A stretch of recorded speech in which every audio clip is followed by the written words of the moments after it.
Iniciaremos el estudio de la influencia humana en el ciclo del carbono. La figura muestra en rojo el flujo de carbono producto de las actividades humanas, la cual es de 9 gigatoneladas de carbono por año que se emiten hacia la atmósfera. De ella, 3 gigatoneladas por año son tomadas por las plantas para hacer la fotosíntesis. 2 gigatoneladas por año son absorbidas por los océanos, produciendo la acidificación de los mares, y las restantes 4 gigatoneladas por año incrementa el CO2 en la atmósfera. ¿Cuáles son las actividades humanas que producen CO2? La principal es la quema de combustibles fósiles para la producción de energía, calor y transporte. Cuando se deforestan bosques, el carbono almacenado en la madera de los árboles termina produciendo CO2, ya que sea mediante la quema o la descomposición en la atmósfera o entre los procesos industriales. La producción de cemento y aluminio son grandes productores de CO2. La primera gráfica muestra las fuentes de CO2 producidas por el hombre y la segunda muestra en qué actividades se utilizan los combustibles fósiles. Estos datos son actuales, pero ¿desde cuándo el ser humano ha empezado a afectar el reservorio de CO2 en la atmósfera?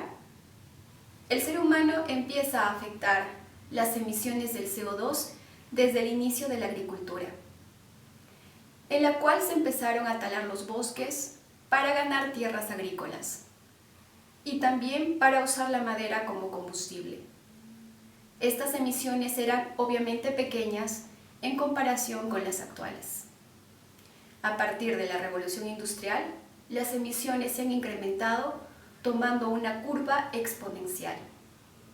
Por otro lado, también a partir de esta época, se han ido registrando datos sobre la producción y consumo de combustibles fósiles, que permiten hacer cálculos sobre cuánto CO2 se ha emitido a la atmósfera. Cálculos efectuados consideran que alrededor del año 1850 se emitían alrededor de media gigatoneladas de carbono por año, hasta las emisiones actuales de 10 gigatoneladas. Esto da como resultado que la humanidad ha emitido 540 gigatoneladas de carbono por año.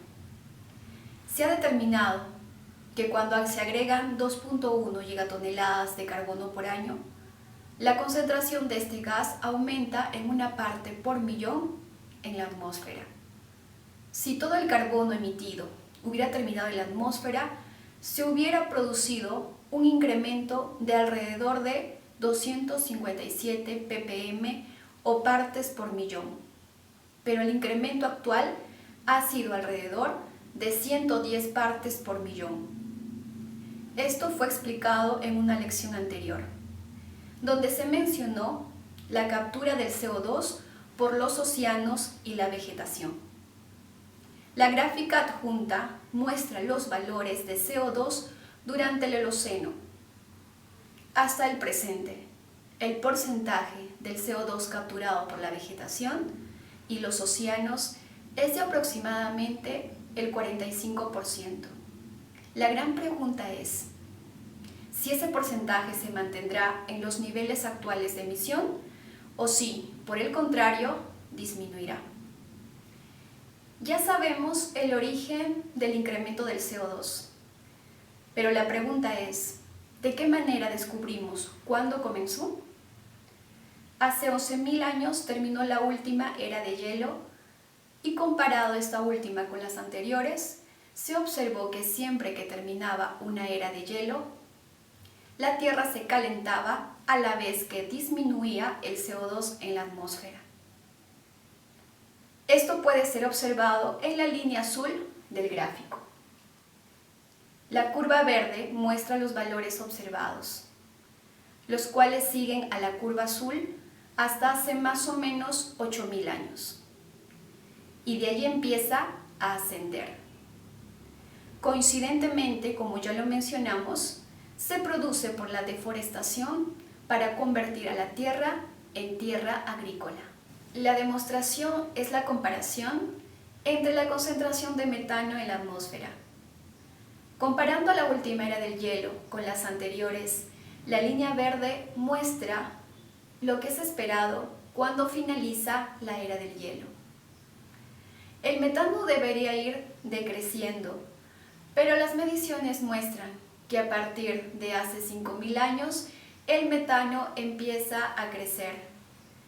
Y esto coincide con la época en que empieza el cultivo del arroz, que requiere inundar amplias áreas donde el agua estancada produce metano.